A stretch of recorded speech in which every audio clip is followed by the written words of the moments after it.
February 1502. Inside the frozen chambers of Burghausen Castle, a Polish princess collapsed in violent convulsions. Her name was Hedwig Jagiellon, daughter of King Casimir IV, once paraded before Europe in a wedding so lavish that 20,000 guests filled the streets of Landshut. Yet the fireworks and feasts hid a truth far darker: a life of exile, illness, and neglect. At just 44, Hedwig died in silence. No crown, no triumph, no memory. Hedwig Jagiellon was born in Krakow in September 1457. She came into the world at a time when her family's name was rising across Central Europe, whispered in royal courts from the Baltic to the Danube. Her father, King Casimir IV, ruled over a vast union of Poland and Lithuania. Her mother, Elizabeth of Austria, was of Habsburg blood, a connection that tied the dynasty to one of Europe's most ambitious houses. She was not the firstborn, nor the only princess. In fact, Hedwig was one of many children, part of a sprawling dynasty that seemed to multiply with each passing year. Her siblings filled palaces, convents, and military camps. Each of them carried a destiny not entirely their own. For the sons, it was crowns and thrones. For the daughters, it was marriage contracts. Hedwig's childhood was gilded, yet scripted.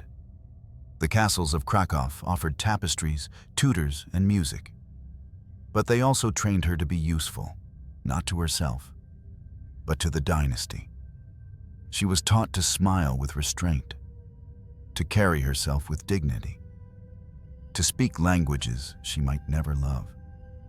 Everything about her upbringing prepared her for the day she would be given away.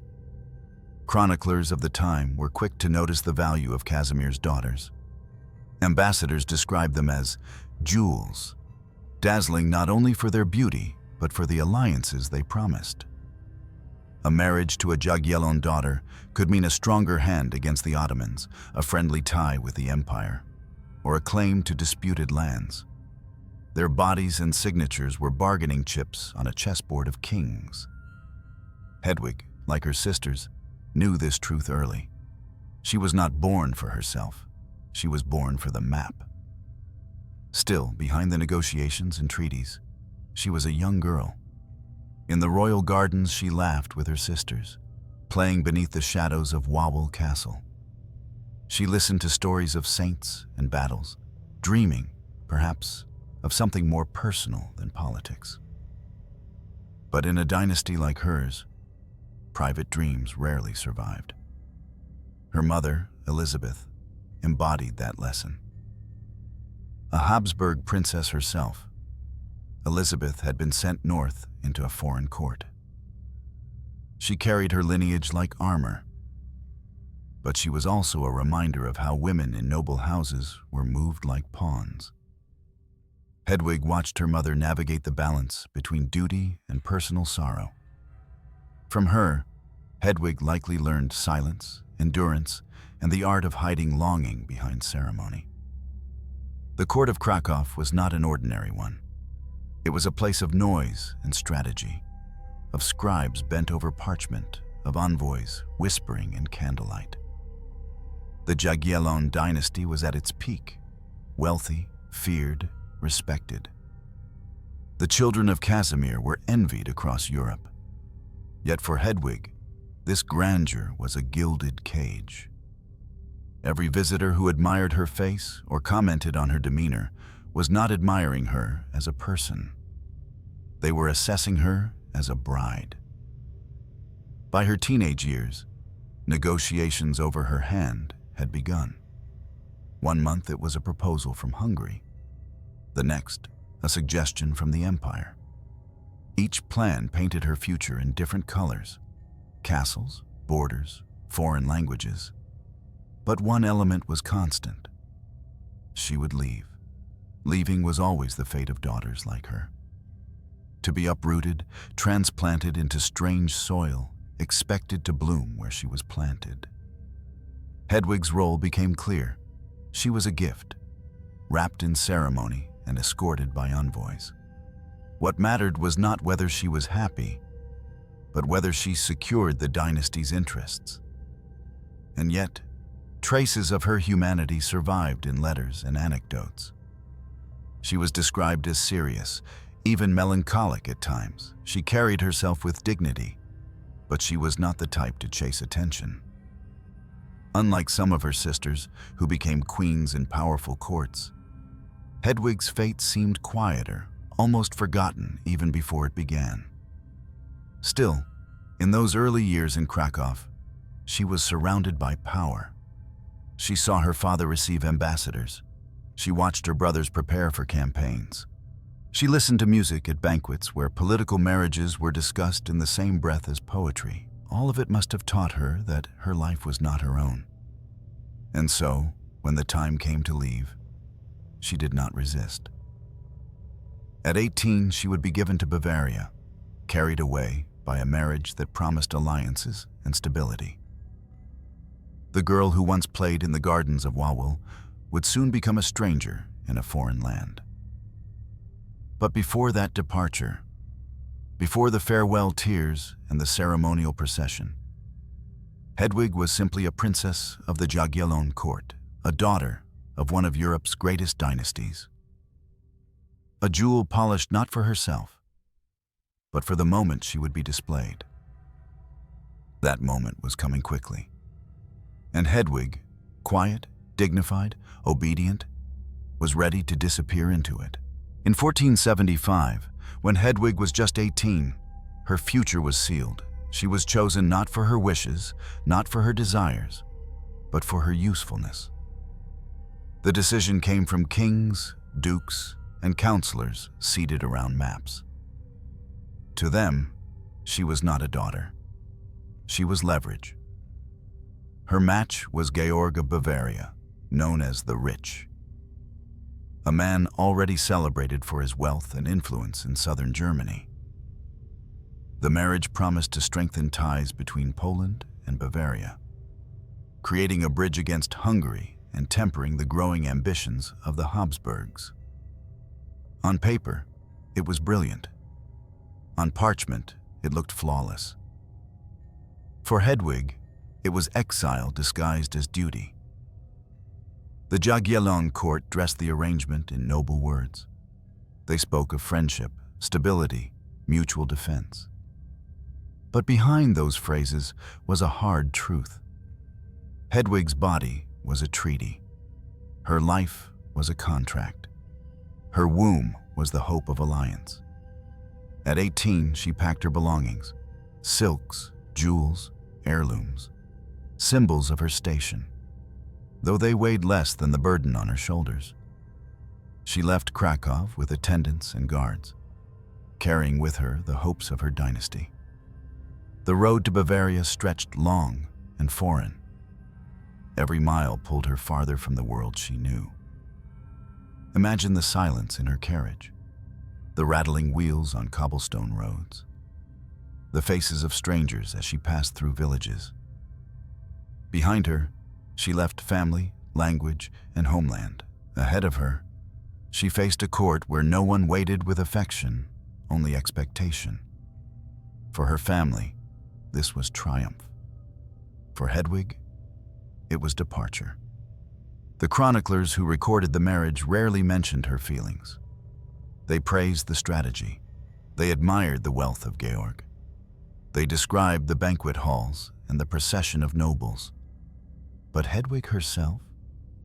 She was reduced to a line in the contract, a figure in the ceremony.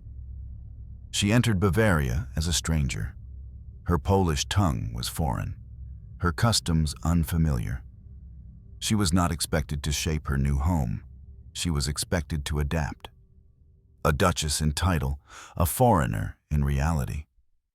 Georg, her husband, was absorbed in his domains. He had land to govern, riches to manage, alliances to maintain. A wife, even one of noble blood, was secondary to these priorities. Hedwig stood beside him, in name but not in influence. This was the essence of being a diplomatic pawn. A pawn moves forward, one square at a time, rarely celebrated, often sacrificed. It can change the game, but more often it is forgotten in the clash of kings and bishops. Hedwig was exactly that. The letters from her family hint at her distance. She wrote of longing, of homesickness, of a life where her role was small, her circle narrow. To her parents, these letters were reminders that she was alive, nothing more. They had done their part by marrying her well. It was not cruelty, it was politics. In the 15th century, daughters of kings rarely belonged to themselves. They belonged to strategy. They existed to be placed where they would be most useful. Some adapted, some thrived. Others, like Hedwig, faded into the margins of history. The people of Bavaria did not know her as Hedwig of Krakow. To them, she was simply the duchess, an ornament at ceremonies, a silent figure at feasts. No power, no voice, just presence. Her loneliness was not dramatic, not marked by scandal or rebellion. It was quieter, heavier, a slow exile of the heart. She walked the stone corridors of Landshut and Burghausen, not as a queen or consort, but as a shadow. And yet, this was considered success. For her family, the marriage was proof of their reach. For Bavaria, it was proof of its wealth. Only for Hedwig was it a hollow crown. The pawn had been moved. The game continued, and the woman at the center of it all began her slow descent into obscurity. In November 1475, the small Bavarian city of Landshut became the stage for one of the most extravagant weddings in medieval Europe. Hedwig, 18 years old, was at its center. A princess from Krakow, a daughter of Casimir IV, a jewel of the Jagiellon dynasty, now offered to Bavaria. The chronicles describe the event in awe. 20,000 guests, nobles and princes arriving from across the continent. The Holy Roman Emperor Frederick III himself attended. The streets overflowed with banners, fabrics, and flowers. Inns were packed. Taverns rang with music. The city itself was overwhelmed, transformed into a theater of power and wealth. It was called the Landshuter Hochzeit, the Landshut wedding. Even today, the festival is reenacted, its echoes carried through centuries. But behind the spectacle was Hedwig, a young woman, riding slowly through streets filled with cheers she did not understand. The people shouted in German, a language foreign to her ears. Their joy was not for her as a person. It was for the symbol she embodied. She wore garments of silk and velvet, embroidered with jewels. Her hair was adorned with a crown that sparkled in the winter light. She looked every bit the princess. But beneath the heavy fabric, her steps were hesitant.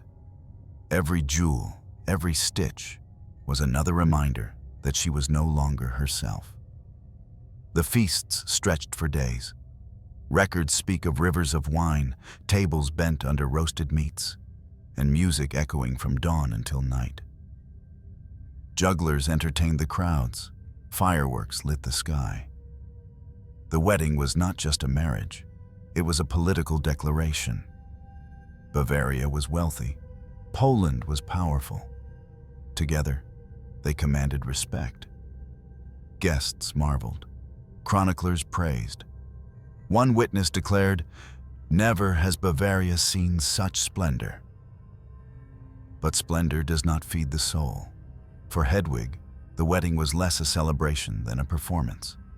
Her smiles rehearsed, her gestures observed. Every step she took was calculated, scripted by ceremony.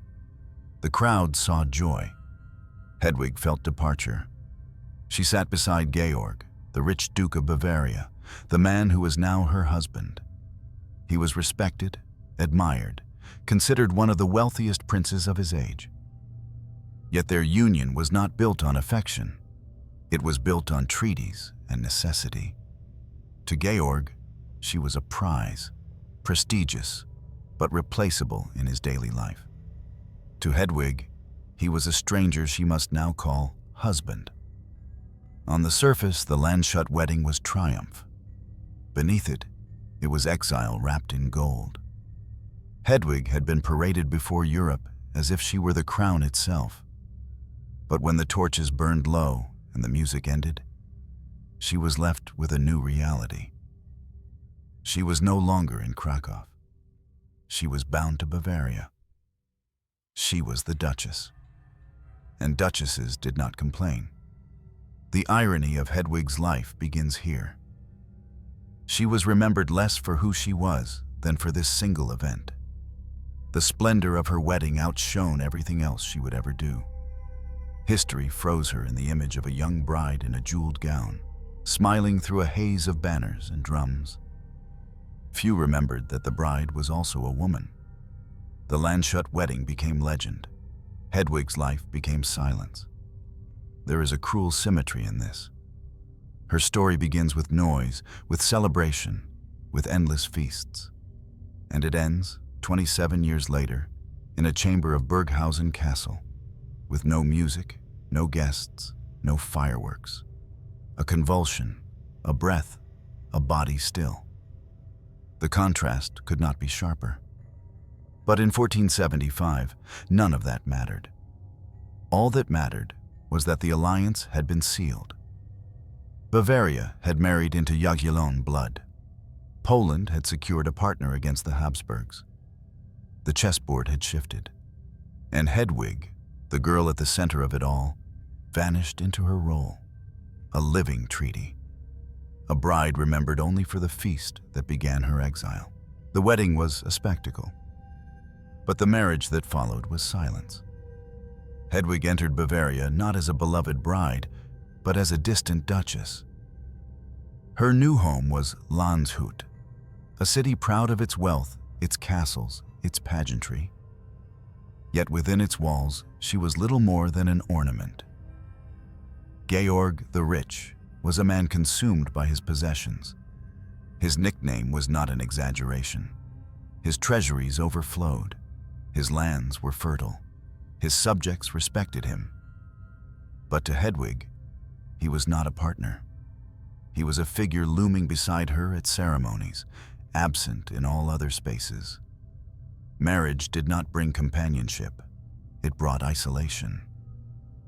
At first, Hedwig appeared beside Georg in processions, in court rituals, in banquets meant to display unity. But soon her presence faded. Records from the Landshut court begin to show her absence. Chroniclers note Georg, his counselors, his nobles, but rarely mention her. She was there, but invisible. A duchess hidden in plain sight. The silence around Hedwig is telling. In an age when chroniclers delighted in gossip, scandals, and intrigue, her life left little trace. Not because she lived without feeling, but because her role allowed no room for it. She was expected to remain quiet, and she did. In the castles of Bavaria, Hedwig lived like a shadow. She occupied the chambers assigned to her, walked the courtyards, and attended the required ceremonies. But the life of the duchy revolved around Georg. His wealth, his authority, his ambitions. Hedwig was simply a foreign bride who had fulfilled her duty. Imagine the loneliness. A young woman far from Krakow. Letters home written in her mother tongue, folded and sealed, sent across the miles. Replies arriving months later, too late to ease the ache. Her siblings rising in prominence across Europe, some becoming queens, some wielding real influence, and Hedwig, meanwhile, fading from sight. There is little evidence of her ever shaping policy or gaining influence. Unlike some noble women of her time, she did not lead regencies, did not negotiate alliances, did not even serve as her husband's close advisor. Georg did not invite her into that sphere. He did not need her voice. He needed only her presence. And presence, for Hedwig, was all she could give. The marriage produced no great love story. No romantic letters survive. No ballads were written of their union. It was simply existence, side by side, yet worlds apart. For Georg, it was success. His duchy flourished, his coffers grew, his political alliances stood strong. For Hedwig, it was erasure. Her life in Bavaria became a cycle. Seasonal processions, ceremonial dinners, hours inside stone chambers, surrounded by attendants who served her but did not know her. She was not Bavarian. She was not entirely Polish anymore either. She was caught in between, belonging nowhere. In the chronicles of her husband's reign, Georg shines. He is praised as the rich, remembered for his prosperity and for the splendor of his rule. Hedwig is barely mentioned. When she is, it is usually in passing, as the duchess, the foreign bride, the woman beside him at the legendary wedding. Her invisibility is perhaps the clearest sign of her fate. She was forgotten not only by later history, but by her own time. And yet, invisibility is its own form of tragedy. For a woman who had been paraded before Europe at 18, showered with cheers and surrounded by crowns and banners, to become so quickly irrelevant is a cruel reversal. Her life became a performance without audience, a duty without recognition.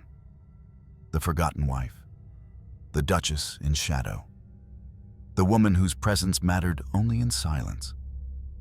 If marriage was meant to anchor her, it instead untethered her. She was far from home, far from power, far from affection.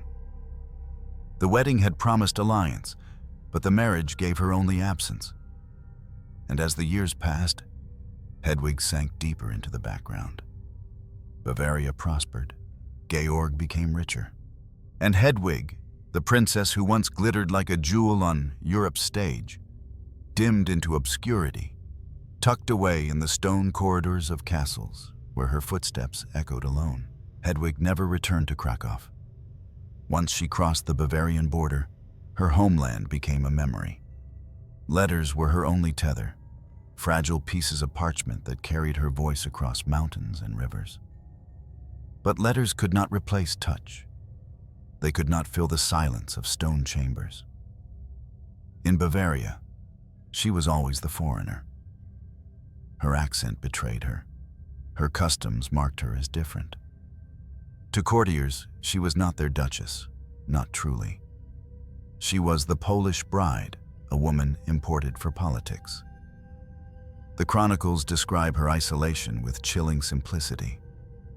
She rarely appeared beside Georg after the wedding. She seldom took part in political councils.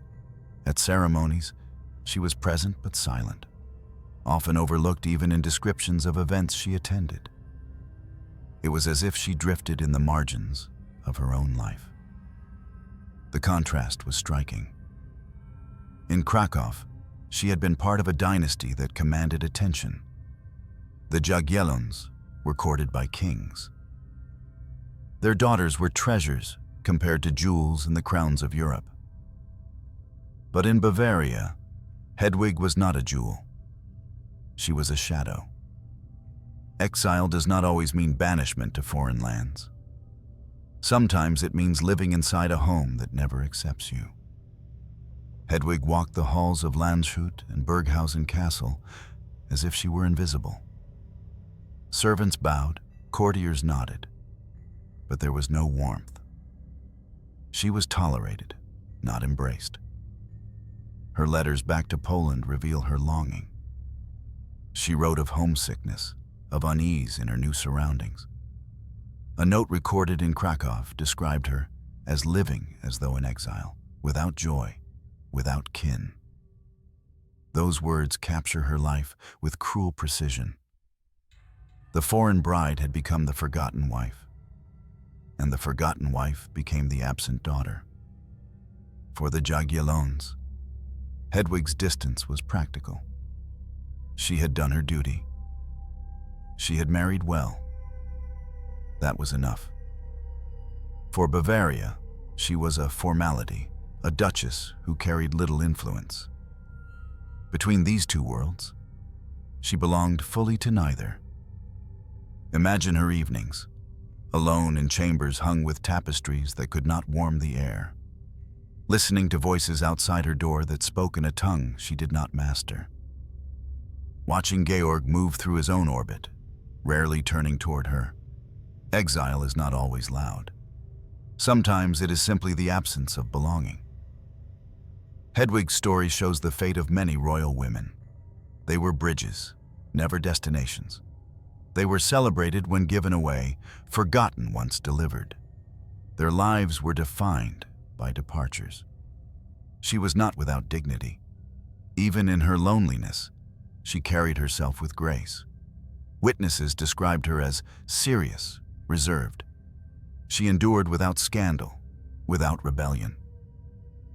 She did not fight her role, though it consumed her. She simply lived inside it, as though trapped in a costume that could never be removed.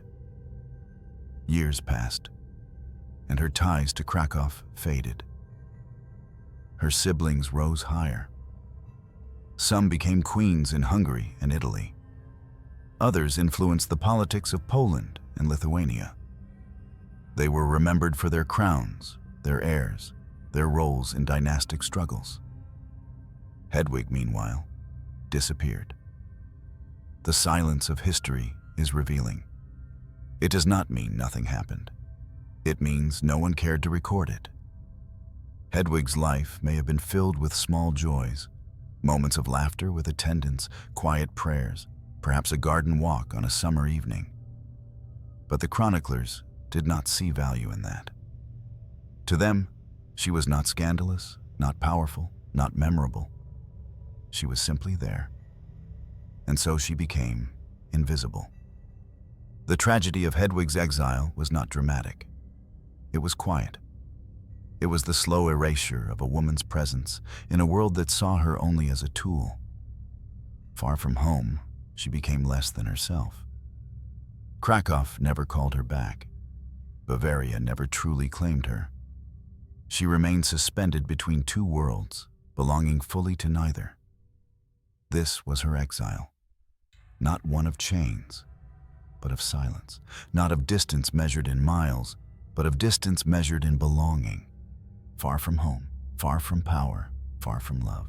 By the time Hedwig reached her 30s, whispers of her declining health began to spread. What started as fatigue grew into something more alarming. She suffered from sudden weakness, shortness of breath, and crippling stomach pains. Worst of all were the convulsions. Violent, uncontrollable, terrifying. Chroniclers called it the falling sickness. In the 15th century, this was the term used for epilepsy. Though the diagnosis was vague, to them, the cause was mysterious, perhaps even spiritual. Some believed it was a punishment from God. Others whispered it was the curse of bloodlines too tightly bound.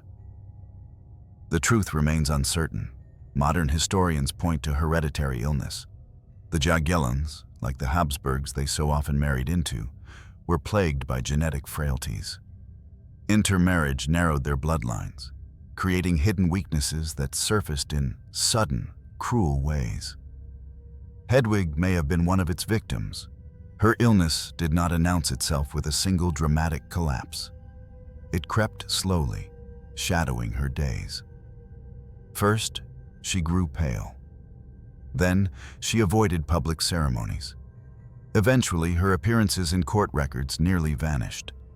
Each year, she withdrew further, slipping into a life defined more by absence than presence. Imagine her fear. Convulsions strike without warning. A hand trembling as she lifted a cup. A sudden fall in the middle of prayer. The terror of attendants rushing to her side, not knowing whether to hold her down or call for a priest. In an age without medicine, there was little anyone could do. For a duchess already forgotten by politics, illness sealed her fate. A sick woman in a foreign land, she had no power to resist the shadows closing in. Georg did little to change her circumstance. He remained absorbed in his wealth and governance. His duchess was frail, but she was still the duchess. She lived quietly in the background while he entertained nobles and managed estates. He offered her security, but not presence. Protection, but not warmth. Burghausen Castle became her world. A fortress perched on a ridge, its stone walls cold in winter, its towers looming over the Salzach River. Within those walls, Hedwig's days were marked by routine. Servants carried water. Priests visited her chambers. Doctors offered treatments of herbs, charms, and prayers. None effective. The convulsions always returned. The court whispered, illness in a duchess could not be hidden, no matter how hard Georg's officials tried. Rumors spread that she was cursed, or that her frailty proved the weakness of her foreign blood. To courtiers eager to dismiss her, illness was simply another reason to erase her. But to Hedwig, the sickness was more than physical. It was exile of the body. Her own flesh betrayed her. Her mind remained sharp, but her limbs convulsed, her breath faltered, her strength drained. She lived in a prison not only of stone walls, but of trembling hands and sudden collapses. And yet, she endured. Year after year, she survived the seizures, the weakness, the silence. Each day became an act of persistence, each prayer a plea for strength. We can only imagine the loneliness of those nights. Lying awake, waiting for the next convulsion to strike, listening to the river outside the castle walls, its endless flow a reminder of time passing while her body faltered. Historians see in her illness a symbol of dynastic fragility. A princess who entered Europe through the grandest wedding of the century, reduced to a life of shadows and pain. A reminder that wealth and alliances cannot cure the most basic of human frailties. Her body became her undoing. Not poison, not war, not scandal, but the relentless betrayal of her own blood. By her late 30s, Hedwig was nearly invisible in the life of Bavaria. Few records name her, few describe her. She was not a figure of intrigue or controversy. She was simply sick, silent, and forgotten. This is perhaps the cruelest irony. A woman who had been paraded before 20,000 guests as a jewel of dynastic glory, now hidden behind closed doors, trembling in her bed, remembered only in whispers about her convulsions. The mysterious illness was not just a disease. It was the curtain that fell across her life, and it would stay with her until the very end. By the 1490s, Hedwig had nearly vanished from public life. Once she had ridden through streets lined with banners, a princess admired by thousands. Now, she spent her days hidden within Burghausen Castle, a fortress of stone, cold in winter, damp in summer, and silent always. Her illness made appearances rare. Convulsions could strike without warning. Imagine her dread before a public mass, wondering if her body would betray her in front of nobles, priests, or servants. Better to remain behind doors, better to avoid the eyes of those who judged her as weak. And so she withdrew, step by step, room by room, until her world shrank to chambers where only a few attendants entered. Life became repetition. Morning prayers whispered beneath tapestries.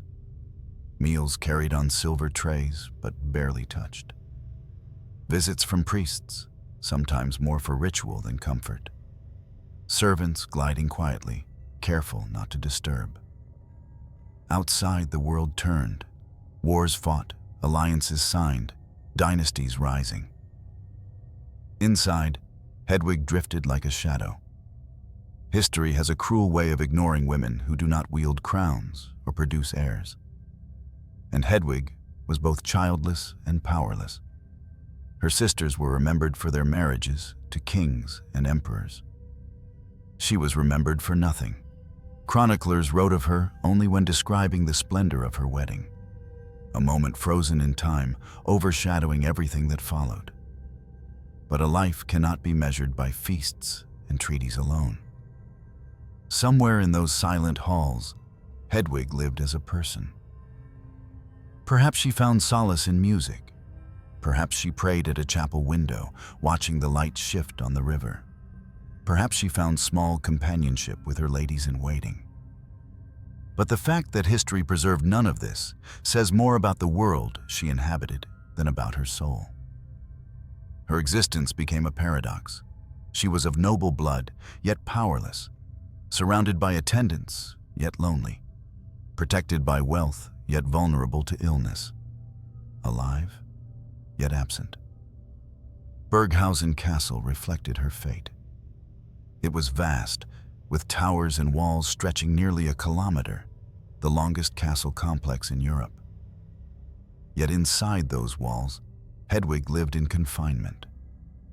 The wider the fortress, the narrower her life.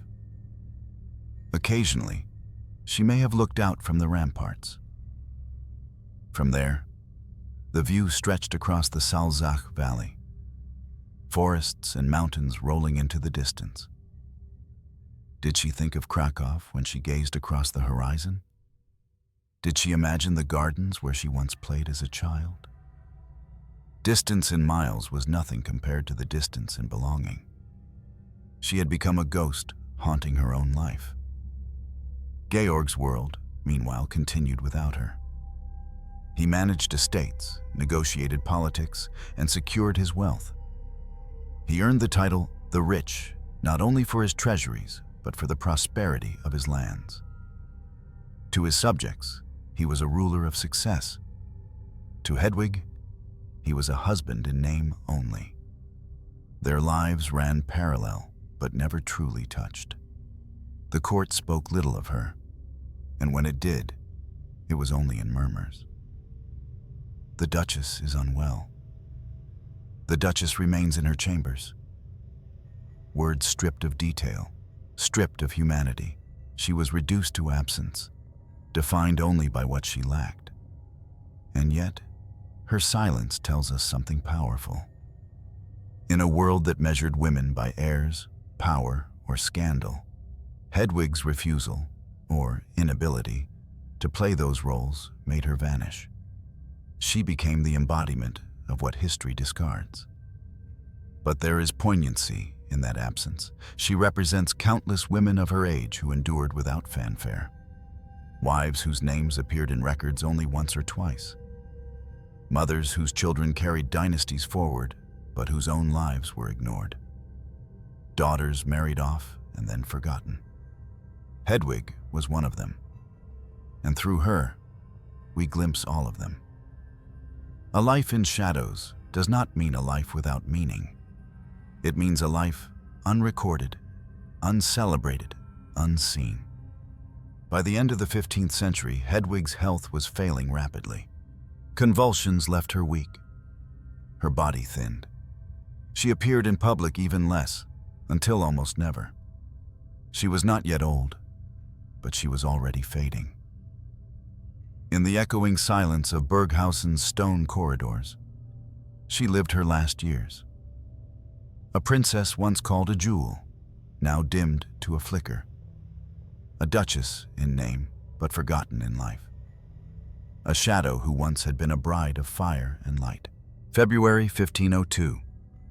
Winter hung heavy over Burghausen Castle. The stone walls trapped the cold, and the river below moved slow, choked by ice. Inside those chambers, Hedwig Jagiellon's body reached its final breaking point. For years, illness had gnawed at her strength. Seizures left her exhausted, her hands trembling, her voice unsteady. But now, the convulsions returned with a vengeance. No charm, no herb, no whispered prayer could hold them back. Witnesses described her end in fragments. A sudden fit, a collapse, a body shaking until breath itself fractured. At 44, she died not with ceremony, but with spasms, her body writhing in solitude. It was not a peaceful death. It was violent, merciless, final. There was no grand procession, no royal trumpets, no banners hung in mourning across Krakow or Landshut. Hedwig's passing was marked with little more than acknowledgement. A duchess had died. The court continued. Compare this to her wedding. In 1475, 20,000 people had gathered to watch her ride through streets filled with color and music. In 1502, she died with barely anyone watching, her last moment stripped of splendor. The contrast is almost unbearable. A feast of light at the beginning, a death of silence at the end. Her body was laid to rest at Burghausen, a foreign grave for a foreign bride. No Jagiellon monuments, no Polish ceremonies, no dynastic pride. Just stone, earth, and a name that carried little weight in Bavaria. She had lived there for decades, but in death, she remained an outsider. Georg the Rich outlived her. He continued ruling, amassing wealth, securing his duchy. His chronicles are filled with notes on his prosperity. Hedwig's name appears only in passing, attached to the date of her death. Even in death, she was background, never center. The convulsions that killed her were perhaps the final betrayal of a body that had long worked against her. She had endured years of weakness, years of trembling hands and sudden collapses. Yet her death was more than medical. It was symbolic. It was the embodiment of a life lived at the edges, a woman used for a wedding and forgotten long before she was gone. The chroniclers wrote it plainly.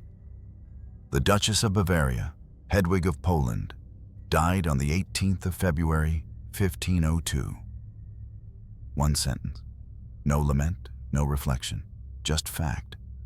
And so, a princess who had once been compared to a jewel became nothing more than a line in a ledger. Her death was not unusual for the time. Illness carried many before their years. But what makes Hedwig's fate tragic is not only how she died, but how little it mattered to those around her. She had been paraded like treasure, then discarded like dust. In the silence after her convulsions ended, the castle returned to its routines. Fires were lit, meals were prepared, guards walked the walls. Life continued as though nothing had happened. That silence is the true measure of her tragedy. To live forgotten is one kind of sorrow. To die forgotten is another. And yet, her end tells us something deeper about her world. In dynasties obsessed with power, only certain lives counted. Only certain deaths were honored. Hedwig was not among them. She left no heirs. She left no political legacy. She left only the echo of her wedding, the memory of feasts and fireworks, a celebration that had nothing to do with the life she endured. Her convulsions ended her story. But in truth, history had erased her long before. A princess, a duchess, a forgotten woman. Hedwig's death passed quietly, but her wedding lived on. The irony is cruel. The Landshuter Hochzeit of 1475, her wedding to Georg the Rich, became one of the most famous celebrations of the late Middle Ages. Chroniclers immortalized it. Artists painted it. Centuries later, townspeople in Bavaria would reenact it.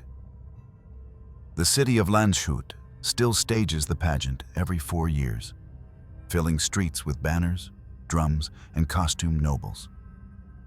And yet, the woman at the center of it all, the bride whose name made the alliance possible, is barely remembered.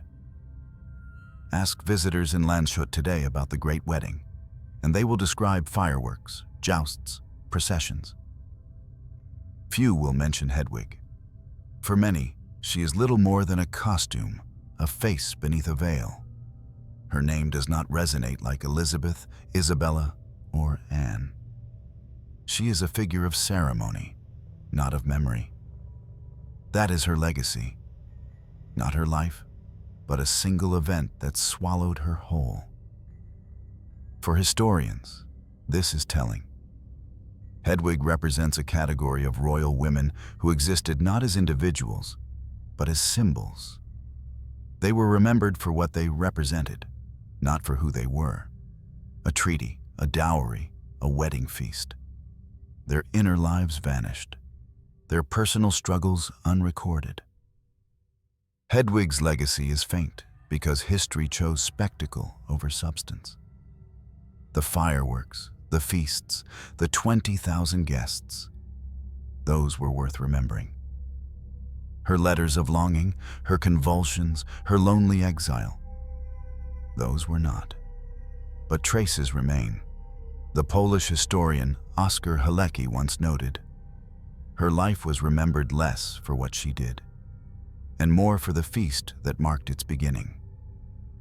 That line is both true and tragic. It captures the essence of her existence, celebrated in public for a few days, then erased for decades. This faint legacy also speaks to gender. Men of her family, kings, dukes, princes, filled chronicles with their deeds. Her brothers fought wars and claimed crowns. Her sisters, who bore heirs or married powerful kings, left visible marks on dynastic politics. Hedwig did not, and so her name slipped into the margins. But sometimes, the margins tell us more than the center. The faintness of Hedwig's legacy exposes the machinery of dynastic politics. It shows how women were consumed by alliances, celebrated at the altar, but forgotten in life. It shows how history itself is selective, choosing to preserve noise over silence, triumph over sorrow. And it shows how memory can be distorted. Today, when tourists flock to Landshut to watch the reenactment, they cheer for a story of grandeur. They see costumes, horses, and banners. But they do not see the woman who, after the parade, lived in exile, suffered in sickness, and died convulsing in a foreign bed. This is why her legacy matters, faint though it is. It reminds us that behind every spectacle was a human life. If Hedwig could speak across centuries, perhaps she would not describe the fireworks or the feasts. Perhaps she would describe the silence of Burghausen, the cold of stone walls, the loneliness of letters unanswered. Perhaps she would describe the tremors of her hands, the fear of collapse, the ache of distance from Krakow. But history rarely lets women speak for themselves. It speaks over them. And so, Hedwig's memory survives not in her own words, but in the echoes of drums that once announced her wedding. She is remembered through ritual, not through truth, through spectacle, not through sorrow. Her legacy is faint, but it is not meaningless. For in its faintness lies a lesson. The lesson that history's brightness often blinds us to the lives dimmed in its shadows. The lesson that power honors some deaths with trumpets, while others, equally human, equally tragic, are left in silence. And so, even if Hedwig is recalled only as the bride of Landshut, her story can still pierce through the centuries. Not as a tale of splendor, but as a warning, a jewel displayed, a woman erased, a legacy faint but haunting. Hedwig Jagiellon was not remembered for who she was. She was remembered for what she represented: a treaty, a wedding, a spectacle, nothing more. Her life reveals the cruel arithmetic of dynasties. Daughters of kings were not measured by their joys or their sorrows. They were measured by the alliances they sealed, the heirs they bore, the crowns they strengthened. Hedwig sealed an alliance. She bore no heirs, and so her worth in the eyes of her world was exhausted long before her death. Her story is a reminder that history often prefers noise to silence. It remembers fireworks, not convulsions. It recalls feasts, not hunger. It preserves parades, not prayers whispered alone in a cold chamber. Hedwig became a symbol of forgetting. Her sisters sat on thrones, their names etched into chronicles. She faded in the margins. Her brothers fought wars, their triumphs carved into stone. She remained invisible. Even her death was recorded with indifference. A duchess gone, no need for ceremony. And yet, there is meaning in her absence. For in her silence, we hear the silence of countless women like her. Brides traded across borders, wives who vanished in foreign courts, women whose names survive only in wedding registers or burial records. Hedwig is not the exception. She is the rule. Her convulsions, her loneliness, her exile, all of these form a truth that dynastic chronicles refuse to write. That truth is this: power consumes, and it does not remember. The reenactment of her wedding in Landshut still dazzles today. Tens of thousands gather every 4 years to watch the feast repeated. But the pageant does not tell the whole story. It does not show Hedwig's letters of longing, her hidden seizures, her final collapse. The performance celebrates the alliance. It erases the bride. That is why she matters. Hedwig Jagiellon forces us to look past the fireworks, to ask, who was she when the banners came down? Who was she when the carriages rolled away? Who was she when no one watched? The answer is simple. She was a woman born to serve power, sacrificed to silence, consumed by illness, erased by history. And in that, she becomes more than forgotten. She becomes a mirror held up to an age that devoured women whole, turning their lives into ceremonies and leaving their deaths unmarked. The forgotten wife, the convulsing duchess, the bride remembered only for her wedding. Hedwig Jagiellon is the symbol of forgetting.